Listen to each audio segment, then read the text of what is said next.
ആരാ ഈ സ്വർഗത്തിലിരുന്ന് ഖുർആൻ ഓതുന്ന ഈ ചെറുപ്പക്കാരനാരാ?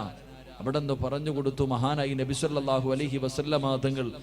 ആയിഷ ബീബി റളിയല്ലാഹു തആല അൻഹയുടെ ചരിത്രം പറഞ്ഞു കൊടുക്കുമ്പോൾ ആയിഷ ബീബി റളിയല്ലാഹു തആല അൻഹ ചോദിച്ചു, ആരാ നബിയേ സ്വർഗത്തിലിരുന്ന് ഖുർആൻ ഓതുന്ന ചെറുപ്പക്കാരനാടാ? അവിടെ നിന്ന് പറഞ്ഞു, ഹാരിസ് ഇബ്നു നുഅ്മാൻ റളിയല്ലാഹു തആല അൻഹു. ഹാരിസ് ഇബ്നു നുഅ്മാൻ എന്ന് പറയുന്ന ചെറുപ്പക്കാരനാ ഈ പ്രതിഫലം കിട്ടാനുള്ള കാരണം തന്റെ ഉമ്മയെ സ്നേഹിച്ചതിനുള്ള പ്രതിഫലമാണെന്ന് നബി മുഹമ്മദ് മുസ്തഫ സല്ലല്ലാഹു. സ്വർഗത്തിലിരുന്ന് ഖുർആൻ ഓതാൻ പറ്റുന്ന സ്വർഗത്തിലെ ഉയർന്ന പദവി അള്ളാഹു നൽകും. അള്ളാഹു നൽകി അനുഗ്രഹിക്കുമാറാകട്ടെ. അതുകൊണ്ട് എൻ്റെ പ്രിയപ്പെട്ട സഹോദരങ്ങളോട് സഹോദരിമാരോട് നമ്മുടെ ഉമ്മാനെയും ഉപ്പാനെയും ഒരു കാലത്തും അവരുടെ മനസ്സ് വേദനിപ്പിക്കരുത്. അവരുടെ കണ്ണ് നിറയുന്ന ഒന്നും ചെയ്യാൻ പാടില്ല. അവർ നമ്മളെ എന്തൊക്കെ ചെയ്താലും എത്ര തല്ലിയാലും ചില ചെറുപ്പക്കാർ ചോദിക്കും, ഉമ്മയുടെ സ്വഭാവം വളരെ മോശമാ ഉസ്താദെ, എന്ത് ചെയ്യാനാ? എന്ത് ചെയ്താലും നമ്മുടെ ഉമ്മ തന്നെയാണ്. ഉമ്മയ്ക്ക് പകരം വെക്കാൻ ഒന്നും കഴിയില്ല. അള്ളാഹു നമ്മുടെ ഉമ്മയ്ക്ക് ദീർഘായുസ് നൽകി അനുഗ്രഹിക്കുമാറാകട്ടെ. നമ്മുടെ ഉമ്മയ്ക്ക് എല്ലാവർക്കും ഉമ്മയോട് വല്ലാത്ത സ്നേഹമാ. എൻ്റെ പ്രിയപ്പെട്ട സഹോദരിമാരോട്, എൻ്റെ പ്രിയപ്പെട്ട സഹോദരങ്ങളോട്, എൻ്റെ പ്രിയപ്പെട്ട കൊച്ചുമക്കളോട്, എൻ്റെ പ്രിയപ്പെട്ട ഉമ്മമാരോട് പറയുക, നിങ്ങളുടെ മക്കൾ വഴിപിടയ്ക്കാനുള്ള കാരണം നിങ്ങൾ തന്നെയാണ്. നിങ്ങളുടെ അടുത്ത് ഞാൻ വയലിന് വന്നപ്പോൾ ഒരു കുട്ടിയെ വളർത്താനുള്ള വഴികൾ മുഴുവനും ഞാൻ പറഞ്ഞു തന്നു. അവിടെ നിന്ന് 10 മണിക്ക് വയൽ അവസാനിപ്പിക്കേണ്ടി വന്നു. എങ്ങനെ ആദ്യം ദുആ ചെയ്യണം, നല്ല പെണ്ണിന്റെ വയറ്റിലെ നല്ല മക്കൾ പിറക്കൂ. വിവാഹത്തിന് മുമ്പുള്ള കുറേ കാര്യങ്ങൾ പറഞ്ഞു. പ്രസവം വരെ ഞാൻ പറഞ്ഞിട്ടാണ് നിർത്തിയത്. പക്ഷെ ഒരു കാര്യം പറയാനുള്ള സമയം അവിടെ കിട്ടിയില്ല. എൻ്റെ പ്രിയമുള്ള സഹോദരങ്ങളെ, ഈ അടുത്തുള്ള കാര്യങ്ങൾ നിങ്ങൾ ചിന്തിച്ചു നോക്ക്.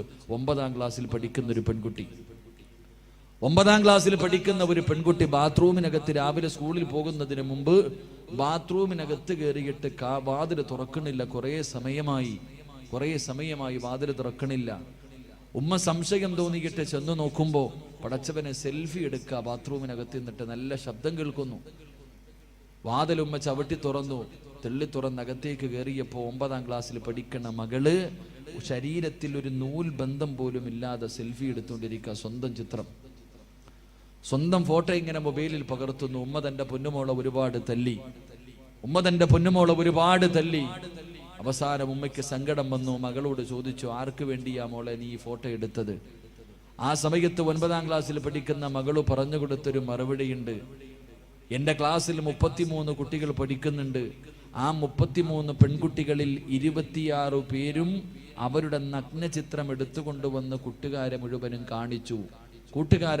കാണിച്ചു. ഇന്ന് കൊണ്ടുപോകേണ്ടത് ഞാനാ, എൻ്റെ കൂട്ടുകാരെ കാണിക്കാൻ വേണ്ടിയാണ് ഞാൻ ഇതെടുത്തത് എന്ന് ആ പൊന്നുമോള് പറയുമ്പോൾ, എൻ്റെ പ്രിയമുള്ളവരെ, ഇന്നത്തെ മക്കളുടെ അവസ്ഥ എവിടെ എത്തി നിൽക്കുന്നു? കാസർഗോഡ് ജില്ലയിൽ 31 വയസ്സുള്ള ഒരു സഹോദരി പെട്ടെന്ന് ഗർഭിണിയായി. ഭർത്താവ് ഗൾഫിൽ പോയിട്ട് 1.5 കൊല്ലമായി. എങ്ങനെയാണ് ഗർഭിണിയായതെന്നറിയില്ല. ഭർത്താവ് ഗൾഫിൽ പോയി ആകെ വിഷയമായി. അവസാനം ആ പെണ്ണ് അള്ളാഹുവിന്റെ ഖുർആൻ എടുത്ത് സത്യം ചെയ്തിട്ട് പറഞ്ഞു, എൻ്റെ ഭർത്താവല്ലാതെ എൻ്റെ ശരീരത്തിൽ ആരും തൊട്ടിട്ടില്ല. എൻ്റെ ഭർത്താവല്ലാതെ ഒരാളും എൻ്റെ ശരീരത്ത് തൊട്ടിട്ടില്ല. പിന്നെ എങ്ങനെ ഗർഭിണിയായി? കിടന്നുറങ്ങുമ്പോൾ നല്ലതുപോലെ സൂക്ഷിക്കാനാ നിനക്കിത് പറയണേ. ഇന്ന് മുതൽ കിടന്നുറങ്ങുമ്പോൾ നീ നല്ലതുപോലെ ആലോചിക്കണം. വീട്ടിലെ മക്കളുണ്ടെങ്കിൽ സൂക്ഷിക്കണം. ഈ ഉമ്മ അള്ളാഹുവേ എങ്ങനെ ഗർഭിണിയായി എന്നറിയില്ല. +1 പഠിക്കുന്നൊരു മകനുണ്ട്. 10ലോ +1ലോ പഠിക്കുന്നൊരു മകൻ. ഈ മകന്റെ സ്വഭാവത്തിലൊരു മാറ്റം കണ്ടപ്പോ ആരോ കൊണ്ടുപോയി ഒരു കൗൺസിലിംഗ് നടത്തിയപ്പോൾ ആ മകൻ പറഞ്ഞു, എൻ്റെ ഉമ്മയുടെ വയറ്റിൽ കിടക്കണ കുഞ്ഞിന്റെ തന്ത ഞാനാണെന്ന്. അള്ളാഹു നമ്മളെ കാക്കുമാറാകട്ടെ. സ്വന്തം ഉമ്മയ്ക്ക് മയക്കുമരുന്ന് കൊടുത്തിട്ട് ഈ മകനാണ് ഈ പണി ഒപ്പിച്ചതെങ്കിൽ, എൻ്റെ പ്രിയമുള്ള സഹോദരങ്ങളെ, എന്തുകൊണ്ടാണ് നമ്മുടെ മക്കൾ ഇങ്ങനെ ആകുന്നത്? എല്ലാ വാപ്പമാർക്കും പരാതിയാ, ഉസ്താദെ ഞാൻ പറഞ്ഞ അനുസരിക്കില്ല, മുടിവെട്ടുന്നില്ല, അവൻ നിസ്കരിക്കുന്നില്ല, ഖുർആൻ ഓതുന്നില്ല, എത്ര നല്ല കാര്യം പറഞ്ഞാലും ചെയ്യണില്ല, അവൻ എന്നെ ചീത്ത വിളിക്കുന്നു, എന്നെ ബഹുമാനിക്കുന്നില്ല, പരാതി പറയുന്നല്ലോ. എന്തേ അതിൻ്റെ കാരണമെന്നറിയോ? നിങ്ങളുടെ മക്കൾ വഴിപിടച്ചു പോകാനുള്ള കാരണം, നാട്ടുകാരൊരു പഴഞ്ചൊല്ല് പറയാറുണ്ട്, കുഞ്ഞിലെ ശീലം അവസാനം വരെ ഉണ്ടാകുമെന്ന്. എൻ്റെ പ്രിയപ്പെട്ട സഹോദരങ്ങളോട് പറയുന്നു, നിങ്ങളുടെ വീട്ടിൽ ചെറിയ മക്കളുണ്ടെങ്കിൽ, പ്രായപൂർത്തിയാകാത്ത ചെറിയ കുട്ടികൾ നിങ്ങളുടെ വീട്ടിലുണ്ടെങ്കിൽ നിങ്ങൾ നല്ലതുപോലെ സൂക്ഷിക്കണം. ചെറിയ മക്കൾ നിങ്ങളുടെ വീട്ടിലുണ്ടെങ്കിൽ നിങ്ങൾ പറയും, ഉസ്താദേ കുട്ടിയല്ലേ, കുഞ്ഞല്ലേ, അവനൊന്നും അറിയില്ല എന്ന് നമ്മൾ വിചാരിക്കണേ. എൻ്റെ പ്രിയമുള്ളവരെ, അള്ളാഹുവിന്റെ വിശുദ്ധമായ ഖുർആൻ പറഞ്ഞു, 3 സമയങ്ങളിൽ പ്രായപൂർത്തിയാകാത്ത മക്കൾ ഉമ്മയുടെയും വാപ്പയുടെയും ബെഡ്റൂമിൽ കിടക്കണമെങ്കിൽ അനുവാദം ചോദിക്കണമെന്ന് അല്ലാഹുവിന്റെ വിശുദ്ധ ഖുർആൻ. 3 സമയം. സ്വന്തം ഉപ്പാന്റെ ഉമ്മാന്റെ റൂമിൽ കയറണമെങ്കിൽ അനുവാദം ചോദിക്കണം. പ്രായപൂർത്തിയാകാത്ത കൊച്ചുമക്കൾ, 9 വയസ്സിന്റെ താഴെ പ്രായമുള്ള കുട്ടികൾ. 3 അവസരത്തിൽ ഒന്നാമത്തെ അവസരം സുബഹിക്ക് മുമ്പുള്ള സമയം. സുബഹിക്ക് മുമ്പുള്ള സമയം, നട്ടുച്ച സമയം, ഇശായിക്ക് ശേഷമുള്ള സമയം. ഈ 3 സമയത്തും ഉമ്മയുടെയും വാപ്പയുടെയും ബെഡ്റൂമിലേക്ക് മക്കൾ കയറാൻ പാടില്ല, അനുവാദം ചോദിക്കണം. കാരണം സുബഹിക്ക് മുമ്പുള്ള സമയം ഉമ്മയും വാപ്പയും നല്ല ഉറക്കത്തിലാ. ഉമ്മയുടെ ഔറത്ത് തുറന്നു കിടക്കാം, വാപ്പയുടെ ഔറത്ത് തുറന്നു കിടക്കാം. ചെറിയ കുട്ടി ഓടി ചെല്ലുമ്പോൾ ഉമ്മയുടെ ഔറത്ത് കണ്ട ആ മകന്റെ മനസ്സിന്റെ ഉള്ളിൽ അത് പതിയും, അവൻ തലതിരിഞ്ഞു പോകാൻ അത് കാരണമാകും. സ്വന്തം വാപ്പയുടെ ഔറത്ത് 8 വയസ്സുള്ള മകള് കണ്ടാൽ, 7 വയസ്സുള്ള മകള് കണ്ടാൽ അവരുടെ മനസ്സിന്റെ ഉള്ളിലേക്ക് അതിന് ചിന്ത, ഭാവിയിൽ അത് ബാധിക്കാൻ സാധ്യതയുണ്ട്. അതുകൊണ്ട് അള്ളാഹുവിന്റെ ഖുർആൻ പറഞ്ഞു, സ്വന്തം വാപ്പയുടെയും ഉമ്മയുടെയും ഔറത്ത് പോലും മക്കള് കാണാൻ പാടില്ല എന്ന് ഖുർആൻ പഠിപ്പിക്കുമ്പോൾ നിങ്ങൾ എന്തേ ചെയ്യണത്?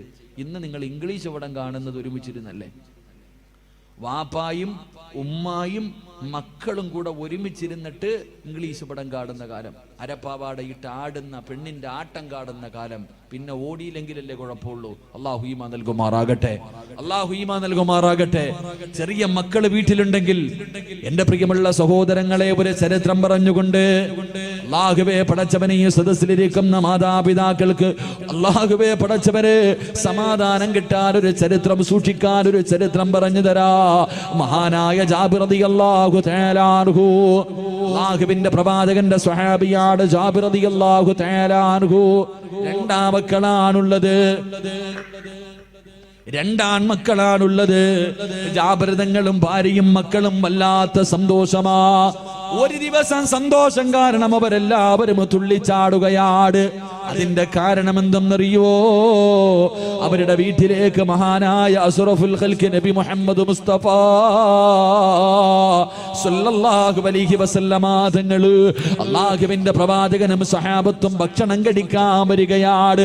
റസൂലുള്ളാഹി വിരുന്ന് വരുന്ന ദിവസമോ, സന്തോഷം കാരണം ജാബിർ തങ്ങളും ഭാര്യയും കിടന്ന് വല്ലാത്ത സന്തോഷത്തിലാ.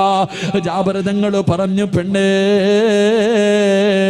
അല്ലാഹുവിന്റെ റസൂലിന് ഭക്ഷണമുണ്ടാക്ക്. ഭാര്യ അടുക്കളയിലേക്ക് ഭക്ഷണമുണ്ടാക്കാ പറഞ്ഞു വിട്ടിട്ട് ജാബിർ റളിയല്ലാഹു തആല അൻഹു അല്ലാഹുവിന്റെ റസൂലിന് കൊടുക്കണമല്ലോ. ആടിന്റെ ഇറച്ചി വല്ലാത്ത ഇഷ്ടമാണല്ലോ. ഓടി ചെന്നിട്ട് ഒരു ആടിനെ പിടിച്ച് അറുക്കുകയാണ്. ഒരാടിനെ പിടിച്ചറുത്തു. എന്നിട്ട് അതിന്റെ ഇറച്ചി മുഴുവനും എടുത്തിട്ട് അടുക്കളയിലേക്ക് കടന്നു വന്ന് പ്രിയപ്പെട്ട ഭാര്യയുടെ കൂടെ അടുക്കളയിൽ നിന്ന് കറിയുണ്ടാക്കുകയോ. അവിടെ നിന്ന് ഭർത്താവ് ഇറച്ചിക്കറി വെക്കുന്നു, ഭാര്യ ചപ്പാത്തി റെഡിയാക്കുന്നു. 2 മക്കളെ വീടിന്റെ വെളിയിൽ നിന്ന് കളിക്കുകയാണ്. 2 പേർക്കും പ്രായപൂർത്തിയായിട്ടില്ല. അല്ലാഹുവേ, വീടിന്റെ വെളിയിൽ നിന്ന് കളിച്ചു കൊണ്ടിരിക്കുമ്പോ മൂത്ത മകൻ അനുജനോട് ചോദിച്ചു, മൂത്തവനുണ്ടല്ലോ, അനുജനോട് ചോദിച്ചു, മോനെ, വാപ്പ ആടിനെ അറുക്കുന്നത് എങ്ങനെയാണെന്ന് കണ്ടോ? വാപ്പ ആടിനെ അറുത്തത് എങ്ങനെയാണെന്ന് കണ്ടോ? ജേസൻ അനുജനോട് ചോദിച്ചപ്പോ അനുജൻ പറഞ്ഞു, ഇല്ലയിക്കാ, വാപ്പ ആടിനെ അറുത്തത് എങ്ങനെയാണെന്ന് ഞാൻ കണ്ടില്ല. മോന് കാണണോ? വാപ്പ ആടിനെ അറുത്തത് എങ്ങനെയാണെന്ന് കാണണോ? അനുജൻ പറഞ്ഞു, കാണണമിക്കാ. എന്തേ ചെയ്തതെന്നറിയുവോ? എന്തേ ചെയ്തതെന്നറിയുവോ? പടച്ചറപ്പേ, വാപ്പ ആടിനെ അറുത്ത കത്തിയെടുക്കുകയാണ്. വാപ്പ ആടിനെ അറുത്ത കത്തിയെടുക്കുകയാ. എന്നിട്ടൊരു കയറെടുത്തു. എന്നിട്ട് തന്റെ കൂടപ്പറപ്പിന്റെ ചാരത്തേക്ക് കടന്നു വരികയാണ്. വാപ്പാടിന്റെ കൈകാല് കെട്ടിയതുപോലെ അനുജന്റെ കൈകാല് കെട്ടുകയാ. എന്നിട്ട് വാപ്പാടിന്റെ കഴുത്ത് തിരിച്ചു വെച്ചതുപോലെ തന്റെ സഹോദരന്റെ കഴുത്തിങ്ങനെ തിരിച്ചു വെക്കുകയാണ്. എന്നിട്ട് വാപ്പാടിന്റെ കഴുത്തിലെ കത്തി വെച്ചറുത്തല്ലോ. ആ കത്തിയെടുത്തിട്ട് തന്റെ പൊന്നാര അനുജന്റെ കഴുത്തിൽ വെച്ചിട്ടറുക്കുകയാ. സുബ്ഹാനല്ലാഹ്.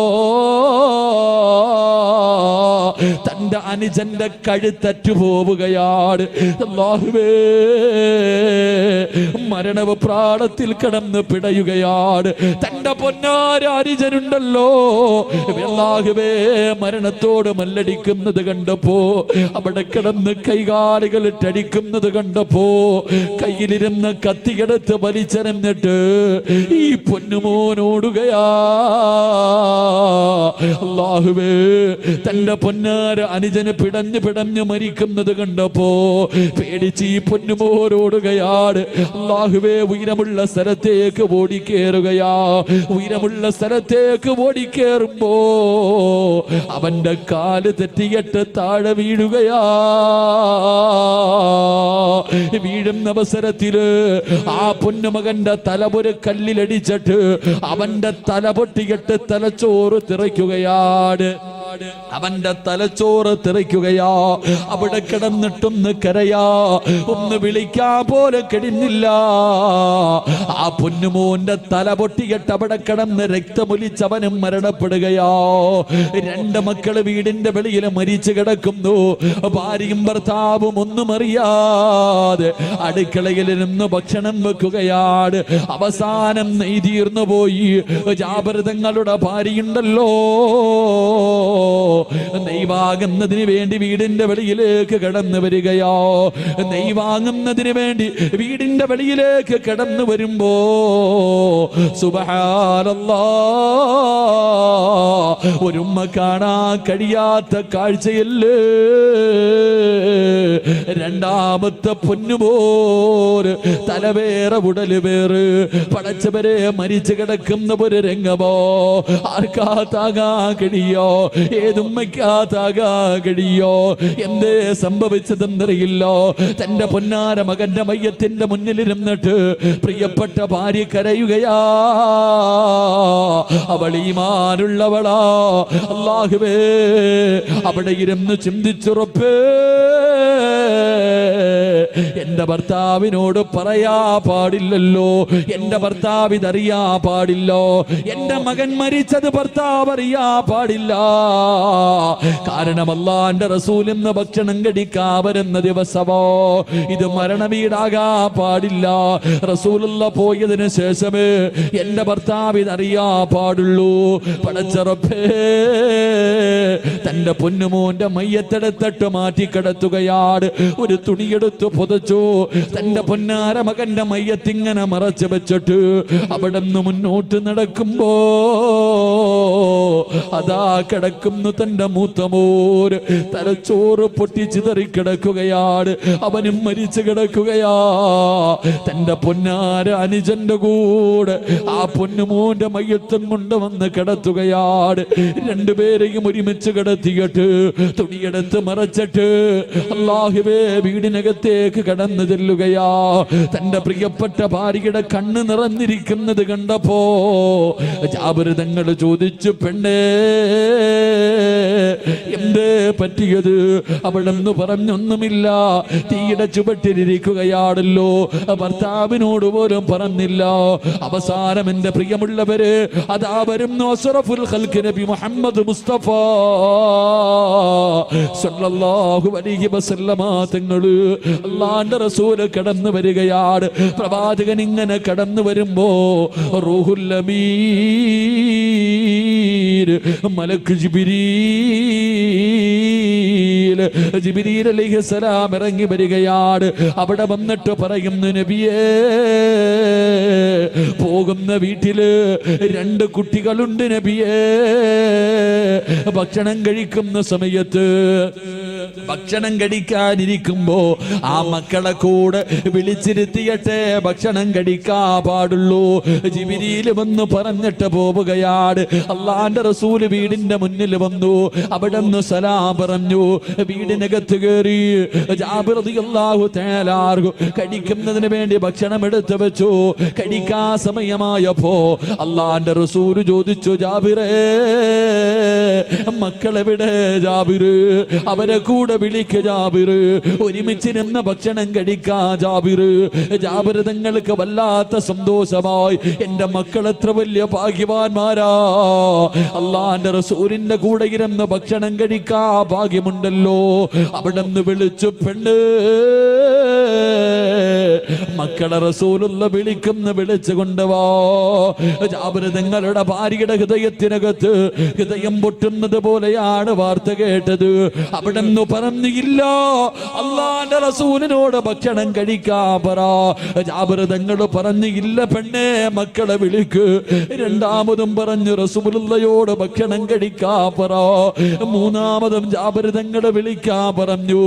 എന്നിട്ടും വിളിക്കാതെ വന്നപ്പോ വല്ലാത്ത ദേഷ്യം വന്നു. തന്റെ പ്രിയപ്പെട്ട ഭാര്യയോട് ദേഷ്യപ്പെടുകയാ. റസൂലുള്ളാന്റെ കൂടെ ഇരുന്ന് എന്റെ മക്കൾക്ക് ഭക്ഷണം കഴിക്കാൻ അവസരം കിട്ടുമ്പോ നീ എന്തിനാണ് തടസ്സം നിൽക്കുന്നത്? അവിടെ നിന്ന് വഴക്ക് പറഞ്ഞപ്പോ സഹികെട്ടിട്ട് തന്റെ പ്രിയപ്പെട്ട ഭർത്താവിന്റെ കയ്യിൽ പിടിച്ച് വീടിന്റെ വെളിയിലേക്ക് കൊണ്ടുപോയി മറച്ചിട്ടിരിക്കുന്ന മറയങ്ങ് മാറ്റുമ്പോ സുബ്ഹാനല്ലാഹ്, ജാബിർ തങ്ങൾ മക്കളുടെ മയ്യത്തിന്റെ മുന്നിൽ തളർന്നു വീഴുകയാ. തന്റെ പൊന്നാര മക്കള് രണ്ടുപേരും മരിച്ചു കിടക്കുന്ന രംഗം കാണുമ്പോ ജാബിർ റളിയല്ലാഹു തആല മയ്യത്തിന്റെ മുന്നിലിരുന്നിട്ട് പൊട്ടിക്കരയുകയാണ്. ആ സമയമുണ്ടല്ലോ, ജാബിർ തങ്ങളുടെ പ്രിയപ്പെട്ട ഭാര്യ, അല്ലാഹുവിനെ പേടിയുള്ള പെണ്ണ്, ഈമാനുള്ള പെണ്ണ്, ദീനിനെ കുറിച്ച് അറിവുള്ള പെണ്ണ്, തന്റെ പ്രിയപ്പെട്ട ഭർത്താവ് തന്റെ മക്കളുടെ മയ്യത്തിന്റെ മുന്നിലിരുന്ന് കരയുമ്പോ തലയിൽ കൈവച്ചിട്ട് അവിടെ നിന്ന് ചോദിച്ചു, ജാബിറേ, കരയുകയാണോ ജാബിറ്? കരയുകയാണോ ജാബിറ്? ഇത് അല്ലാഹുവിന്റെ പരീക്ഷണമാ. തോറ്റുകൊടുക്കല്ലേ, തോറ്റുകൊടുക്കല്ലേ. ഇത് പടച്ച റബ്ബിന്റെ പരീക്ഷണമാ ജാബിറ്. നമ്മുടെ വീടിനകത്തിരിക്കുന്നതാരെന്നറിയുവോ? ഈ ലോകം മുഴുവനും പടക്കാൻ കാരണക്കാരനായ അല്ലാഹുവേ, ഉമ്മയെക്കാല്, വാപ്പയെക്കാല്, മക്കളെക്കാല്, സ്വന്തം ജീവനക്കാര് സ്നേഹിക്കേണ്ട പ്രവാചകന് ഭക്ഷണം കഴിക്കാൻ വീടിനകത്തിരിക്കുമ്പോ സ്വന്തം മക്കളുടെ മയ്യത്തിന്റെ മുന്നിലിരുന്ന് കരയുകയാണോ ജാബിറേ? എഴുന്നേക്ക് ജാബിറ്, എഴുന്നേക്ക് ജാബിറ്. റസൂലുള്ള ഒന്നും അറിയാ പാടില്ല, പ്രവാചകനൊന്നും അറിയാ പാടില്ല. ഭക്ഷണം കഴിച്ചു പോകുമ്പോഴേ പറയാ പാടുള്ളൂ. അതുകൊണ്ട് കണ്ണുനീര് തുടച്ചു കൊടുക്കുകയാണ്. തന്റെ പ്രിയപ്പെട്ട ഭർത്താവിന്റെ കണ്ണുനീര് തുടപ്പിച്ചിട്ട് ജാബിർ റളിയല്ലാഹു തആല പ്രവാചകന്റെ മുന്നിലേക്ക് പറഞ്ഞു വിടുമ്പോ ഈ ചരിത്രം എന്തിനാണ് പറഞ്ഞതെന്നറിയുമോ? അല്ലാഹുവേ, പ്രായപൂർത്തിയാകാത്ത മക്കള് നമ്മുടെ വീട്ടിലുണ്ടെങ്കിൽ നല്ലതുപോലെ ശ്രദ്ധിക്കണേ വാപ്പാ. അല്ലാഹുവേ, നല്ല കാര്യങ്ങൾ മാത്രമേ ചെയ്യാവൂ. വാപ്പ നിസ്കരിക്കുന്നത് കണ്ടു വളർന്ന മക്കൾ ഒരിക്കലും അല്ലാഹുവേ അഹങ്കാരിയാവൂല, ധിക്കാരിയാവൂല. പടച്ചവരെ, വാപ്പ ഒരു ദിവസം പള്ളിയിലേക്ക് പോകുമ്പോ അവന് കയ്യിൽ പിടിച്ചിട്ട് ചോദിക്കും, വാപ്പാ എന്നെ കൂടെ ഒന്ന് കൊണ്ടുപോകുമോ? എനിക്കും പള്ളിയിൽ വന്ന് നിസ്കരിക്കണമുപ്പാ, എന്നെ കൂടെ ഒന്ന് കൊണ്ടുപോകുമോ? വാപ്പയുടെ കയ്യിൽ പിടിച്ച് പറയുന്ന മക്കളുണ്ടാകുമുപ്പാ. എന്റെ പ്രിയപ്പെട്ട പെങ്ങളെ, എന്റെ പ്രിയപ്പെട്ട പെങ്ങളെ, നീ നിസ്കരിച്ച് ഖുർആൻ ഓതുന്നത് കണ്ടു വളർന്ന മക്കള്, അവള് നിന്റെ കൂടെ ഇരിക്കുമ്പോള് അവളും ഖുർആൻ ഓതും, അവളും നിസ്കരിക്കും, അവളും നല്ല കാര്യം ചെയ്യും. പടച്ചവര്, ഏതെങ്കിലും ഒരു ചെറുപ്പക്കാരൻ വന്ന് വിളിക്കുമ്പോ അവള് പറയുമടാ ചെറുപ്പക്കാരാ, എന്റെ ദീനനെ എനിക്ക് വേണമടാ, എന്റെ ദീനാണ് എനിക്ക് വേണ്ടത്, എനിക്ക് എന്റെ റബ്ബിനെ വേണം, എന്റെ സമുദായത്തെ നാണം കെടുത്താൻ എന്നെ കിട്ടില്ലടാ.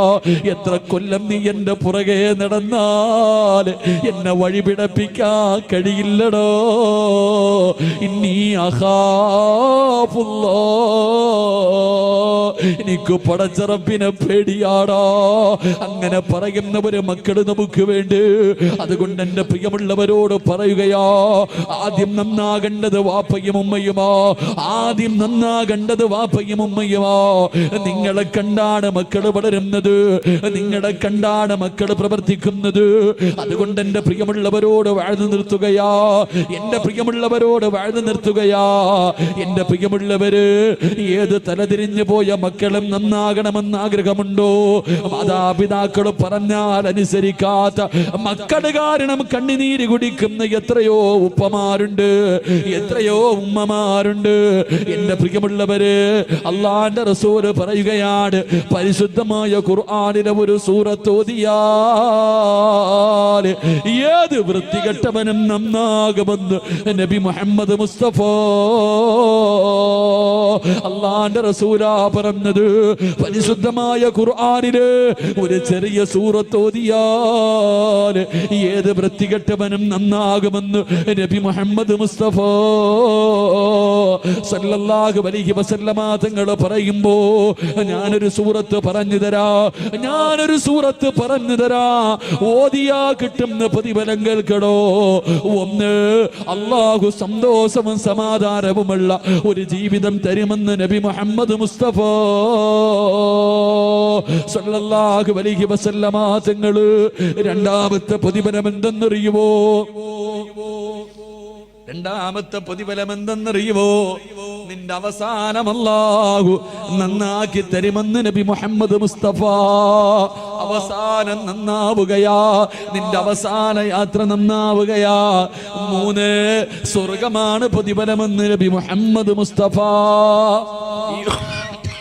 3 പ്രതിഫലം അള്ളാന്റെ ഖുർആനിലെ ഒരു സൂറത്ത് ഓതിയാ, ഒരു ചെറിയ സൂറത്ത് ഓതിയാ കിട്ടുന്ന 3 പ്രതിഫലമാണ്. അള്ളാഹു ഓതാനുള്ള ഭാഗ്യം നൽകുമാറാകട്ടെ, അള്ളാഹു ഓതാനുള്ള ഭാഗ്യം നൽകുമാറാകട്ടെ. ഇൻഷാ അല്ലാഹ് ഞാനൊരു ചെറിയ സൂറത്ത് പറഞ്ഞു തരാം, അത് ഓതിയിട്ട് നമുക്ക് ദുആ ചെയ്തു പിരിയാം. അള്ളാഹു ഭാഗ്യം നൽകുമാറാകട്ടെ. ഓതിയാ കിട്ടുന്ന പ്രതിഫലം എത്ര വൃത്തികെട്ടവനും നന്നാവും. ഒളിച്ചോടിയിട്ട് വിളിച്ചുകൊണ്ട് വീട്ടിനകത്ത് ഇരുത്തിയിരിക്ക, എനിക്ക് അവനെ തന്നെ മതിയെന്ന് വാശി പിടിക്കണം, മോളുടെ തലയിൽ ഓദിക്കോ. ഏത് തലതിരിഞ്ഞതും നന്നാകും. അള്ളാഹുവിന്റെ ഖുർആനിലെ ഈ സൂറത്ത് ഓതിയ അള്ളാഹു ഈമാൻ നൽകുമാറാകട്ടെ. സന്തോഷവും സമാധാനവുമുള്ള ഒരു ജീവിതം. 2, രണ്ടാമത്തെ പ്രതിഫലം, നിന്റെ അവസാന യാത്ര നന്നാകും. നിന്റെ അവസാന യാത്ര നന്നാകും. ഈ ലോകത്ത് നിന്ന് പോകുമ്പോ വെള്ളിയാഴ്ച രാവിലെ ഷഹീദിനെ പോലെ പോകാൻ പറ്റും. അള്ളാഹു ഭാഗ്യം തരുമാറാകട്ടെ, അള്ളാഹു ഭാഗ്യം തരുമാറാകട്ടെ. 3ാമത്തെ പ്രതിഫലം, നിനക്ക് സ്വർഗമാണ് പ്രതിഫലമെന്ന് നബി മുഹമ്മദ് മുസ്തഫ. നബി മുഹമ്മദ് മുസ്തഫ, നബി മുഹമ്മദ് മുസ്തഫ. അപ്പൊ ഇൻഷാ അല്ലാഹ് ഓതാ മനസ്സുള്ളവര് മാത്രം കൈവക്കിക്ക്. ചെറിയ സൂറത്ത്. അൽഹംദുലില്ലാഹ്. അള്ളാഹു നല്ല മരണം നൽകുമാറാകട്ടെ. എൻ്റെ പ്രിയമുള്ള സഹോദരങ്ങളെ, നിങ്ങളത് ഓർത്തിട്ടിരിക്കുകയല്ലേ? ഉസ്താദിപ്പയുടെ റസൂലുള്ളാഹിനെ കാണാനുള്ള ആയത്തിലിരിക്കുക. ഇൻഷാ അല്ലാഹ് അള്ളാഹു മരിക്കുന്നതിന് മുമ്പ് ഒരിക്കലെങ്കിലും കാണാൻ ഭാഗ്യം കൊടുക്കുമാറാകട്ടെ. എൻ്റെ പ്രിയമുള്ള സഹോദരങ്ങളെ, അടുത്ത വർഷം എത്ര പെൺകുട്ടികളെ കെട്ടിക്കും എനിക്കറിയില്ല, അതൊന്നും അറിയില്ല. പക്ഷേ എനിക്കെൻ്റെ മാലിക് ദിനാർ നല്ല പേരിട്ടിരിക്കണ ഈ ചാരിറ്റബിൾ ട്രസ്റ്റിൻ്റെ സംഘാടകരോട് എനിക്ക് പറയാനുള്ളത്, അടുത്ത വർഷവുമില്ല ഈ സദസ്സിലൊരു 34 വയസ്സുള്ളൊരു പാവപ്പെട്ട പെൺകുട്ടിയുണ്ട്. ഞാൻ ആ പെൺകുട്ടി എന്നെ വിളിച്ച നമ്പർ ഞാൻ ഒരുപാട് തപ്പി നോക്കി, പക്ഷെ എനിക്കത് ആരെന്നറിയില്ല. ഈ സദസ്സിൽ കാണും. ഇൻഷാ അല്ലാ, ഇൻഷാ അല്ലാ ആ പെൺകുട്ടി നിങ്ങളെ സമീപിക്കും. ആ പാവപ്പെട്ട പൊന്നുമോള് നിങ്ങളെ സമീപിക്കുമ്പോൾ ആ മോളുടെ നിക്കാഹിന് വേണ്ടി നിങ്ങളാൽ കഴിയുന്ന നിങ്ങൾ കൊടുക്കണം. ഉറപ്പായിട്ടും ആർക്ക് കൊടുത്തില്ലെങ്കിലും ആ പൊന്നുമോളെ നിങ്ങൾ ഏറ്റെടുക്കണം. അള്ളാഹു ഭാഗ്യം നൽകുമാറാകട്ടെ. റാഫി എന്താ റാഫി, മറക്കല്ലേ മോനെ, മറക്കല്ലേ. അള്ളാഹു നമുക്ക് ഈമാൻ നൽകുമാറാകട്ടെ. ആ മോക്ക് 34 വയസ്സുണ്ട്, തൻ്റെ താഴെയുള്ളവർക്ക് 32 വയസ്സുണ്ട്, അതിൻ്റെ താഴെയുള്ളവർക്ക് 28 വയസ്സ്. അള്ളാഹു നിങ്ങൾ ചിന്തിക്ക്. 34,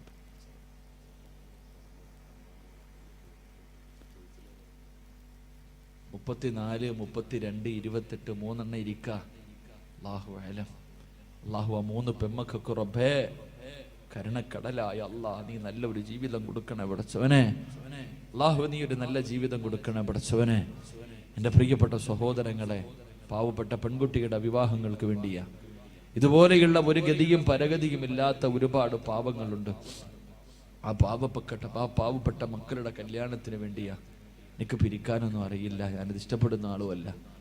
എങ്കിലും എൻ്റെ പ്രിയപ്പെട്ടവരെ, എനിക്ക് കൊടുക്കാൻ കഴിഞ്ഞില്ലെങ്കിലും അള്ളാഹുവേ ഇന്ന് 25 മക്കളെ നാളെ ഇവിടെ കല്യാണം കഴിക്കുമ്പോൾ അള്ളാഹു തന്ന എൻ്റെ ഈ ശബ്ദം കൊണ്ട് എന്തെങ്കിലും ഒരു പ്രയോജനമുണ്ടായല്ലോ. കഴിഞ്ഞ വർഷം വഴുതിന് വന്നപ്പോൾ ഇതുപോലെ ഞാൻ നിങ്ങളുടെ മുന്നിൽ വഴുതു പറഞ്ഞപ്പോൾ നിങ്ങളിൽ പലരും അൽഹംദുലില്ലാ നിങ്ങൾ പലരും തന്നവരാ.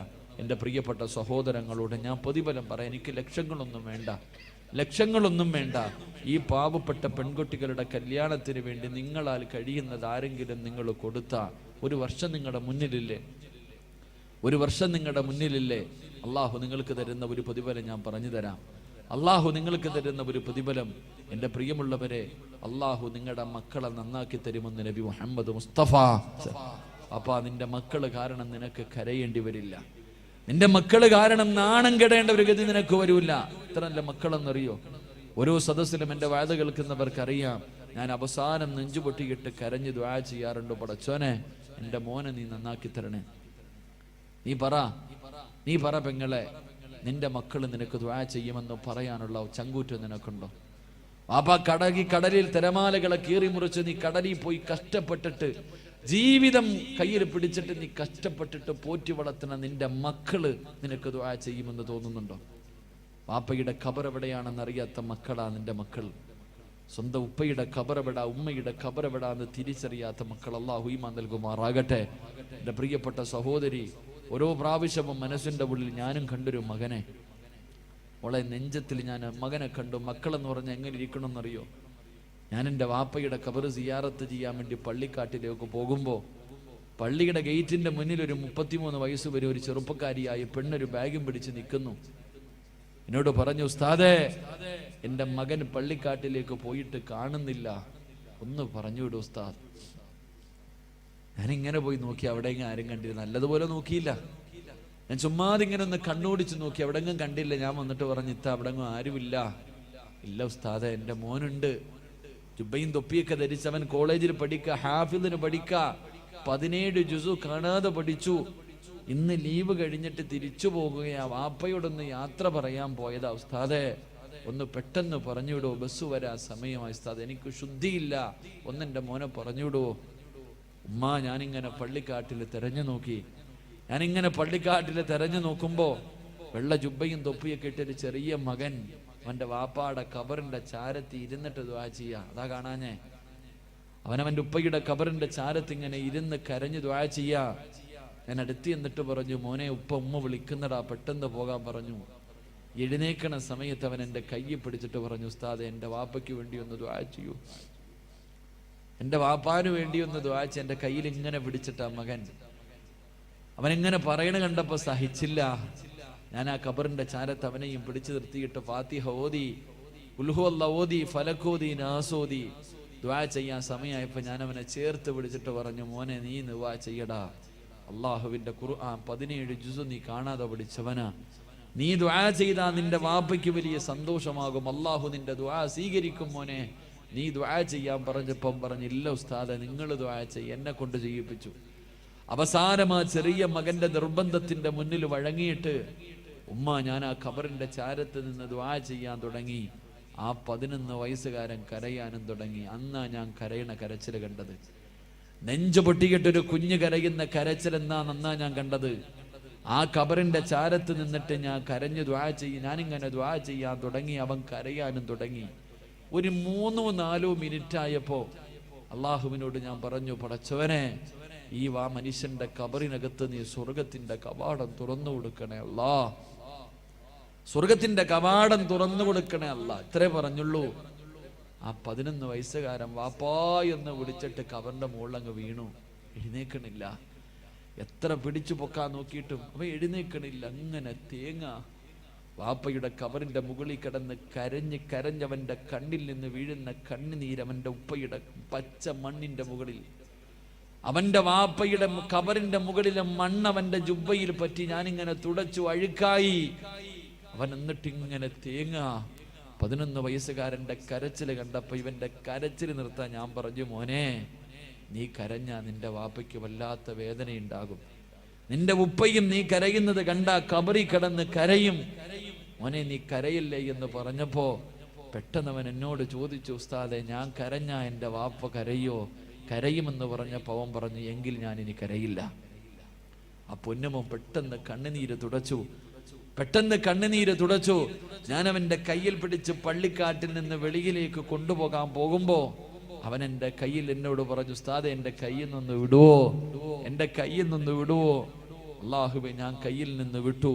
അവൻ്റെ വാപ്പയുടെ ഖബറിന്റെ ചാരത്തേക്ക് തിരിഞ്ഞു നിന്നിട്ട് അവിടുന്ന് പറഞ്ഞു, അസ്സലാമു അലൈക യാ അബീ.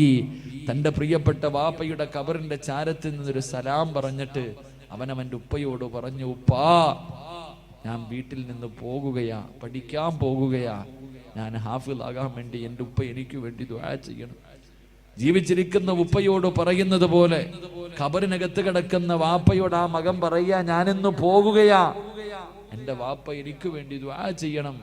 എനിക്ക് എൻ്റെ ഉപ്പാനെ ഉമ്മാനെ സ്വർഗത്തിൽ കൊണ്ടുപോകണം, എനിക്ക് ഹാഫിളാകണം, ദുആ ചെയ്യണേ എന്ന് മരിച്ചുപോയ വാപ്പയുടെ ഖബറിന്റെ ചാരത്ത് നിന്ന് പറയുന്നൊരു മകനെ കണ്ടപ്പോ അല്ലാഹുവേ, അതുപോലെ ഒരെണ്ണത്തെ എനിക്കും തരണേ എന്ന് ദുആ ചെയ്തു. അല്ലാഹു അങ്ങനെയുള്ള മക്കളെ നമുക്ക് നൽകി അനുഗ്രഹിക്കുമാറാകട്ടെ.